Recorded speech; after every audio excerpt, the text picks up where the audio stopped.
Salam sejahtera dalam kasih Tuhan Yesus Kristus.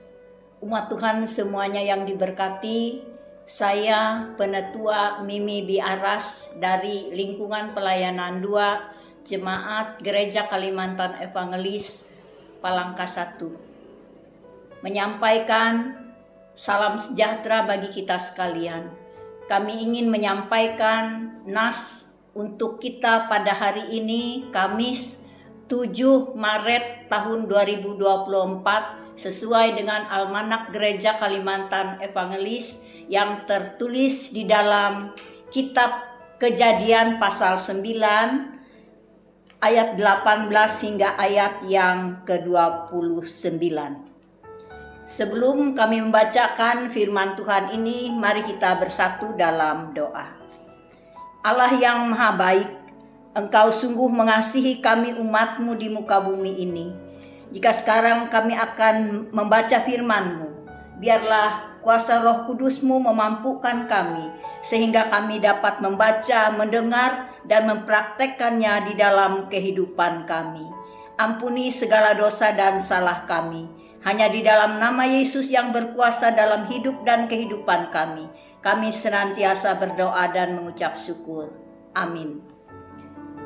Nas pembacaan untuk kita pada pagi hari ini terdapat dalam Kejadian pasal 9 ayat 18 hingga ayat yang ke-29 yang berbunyi demikian dengan perikop Nuh dan anak-anaknya. Ayat yang ke-18, anak-anak Nuh yang keluar dari bahtera ialah Sem, Ham, dan Yapet. Ham adalah bapa Kanaan. Yang tiga inilah anak-anak Nuh, dan dari mereka inilah tersebar penduduk seluruh bumi. Nuh menjadi petani, dialah yang mula-mula membuat kebun anggur. Setelah ia minum anggur, mabuklah ia, dan ia telanjang dalam kemahnya. Maka Ham bapa Kanaan itu melihat aurat ayahnya, lalu diceritakannya kepada kedua saudaranya di luar. Sesudah itu Sem dan Yapet mengambil sehelai kain dan membentangnya pada bahu mereka berdua. Lalu mereka berjalan mundur, mereka menutupi aurat ayahnya sambil berpaling muka, sehingga mereka tidak melihat aurat ayahnya. Setelah Nuh sadar dari mabuknya dan ia mendengar apa yang dilakukan anak bungsunya kepadanya, berkatalah ia, terkutuklah Kanaan, hendaklah ia menjadi hamba yang paling hina bagi saudara-saudaranya. Lagi katanya, terpujilah Tuhan Allah Sem, tetapi hendaklah Kanaan menjadi hamba baginya. Allah meluaskan kiranya tempat kediaman Yapet, dan hendaklah ia tinggal dalam kemah Sem, tetapi hendaklah Kanaan menjadi hamba baginya. Nuh masih hidup 350 tahun sesudah air bah. Jadi Nuh mencapai umur 950 tahun lalu ia mati. Yang berbahagia ialah orang yang mendengarkan firman Allah dan memeliharanya. Amin. Kami akan bacakan sesuai Almanak Gereja Kalimantan Evangelis suatu renungan harian yang disampaikan atau ditulis oleh Pendeta Franklin Demerius STH dengan perikop dosa keaiban Nuh dan dosa Ham. Kejadian pasal 9 ayat 18 hingga ayat yang ke-28. Bapak Ibu saudara-saudari jemaat Tuhan yang terkasih, di awal kisahnya Nuh dikenal sebagai orang benar dan tidak tercela di antara orang-orang sezamannya. Dan Nuh itu hidup bergaul dengan Allah. Kejadian 6 ayat 9. Namun anggur yang dia tanam kemudian menjadi awal sebuah dosa keaiban Nuh. Ia mabuk dan terbaring telanjang dalam kemahnya, ayat 21. Dan berbuat cela ini berdampak memalukan sebagai akibat anggur yang menguasai dirinya. Yesus pernah menasehati murid-muridnya supaya mereka jangan syarat oleh pesta pora dan kemabukan serta kepentingan duniawi. Lukas 21 ayat 34. Nah, akibat dosa Nuh adalah keaiban ketelanjangan yang dibawa aib.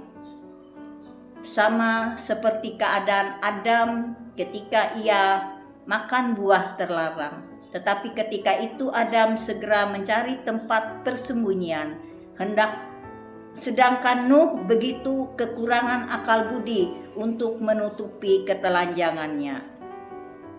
Kita dapat melihat betapa dahsyatnya dosa kemabukan itu. Dosa kemabukan ini menelanjangi manusia, menelanjangi kelemahan manusia, dan dosa ini menghapus harga diri manusia dan membuka diri terhadap keaiban. Ketika mabuk, sesuatu yang semestinya menjadi rahasia dapat dengan mudah keluar dari mulut manusia, melakukan sesuatu yang akan membuat malu wajah mereka sendiri karena kontrol diri seolah hilang akibat pengaruh dari minuman keras. Kejatuhan Nuh berdampak juga bagi anaknya Ham yang melihat kondisi ayahnya dan tidak dapat menahan diri untuk tidak menceritakan kepada saudaranya Sem dan Yafet pada ayat 22. Dosa Sam itu eksis, nampak jelas ia sama sekali tidak berupaya melindungi martabat ayahnya dan menceritakan hal yang memalukan itu kepada orang lain. Padahal dia bisa berinisiatif untuk menutup aurat ayahnya dan berdiam diri untuk apa yang dia lihat dan lakukan. Sem dan Yafet berbuat sebaliknya. Mereka berupaya menutupi aurat ayahnya dengan tidak melihatnya.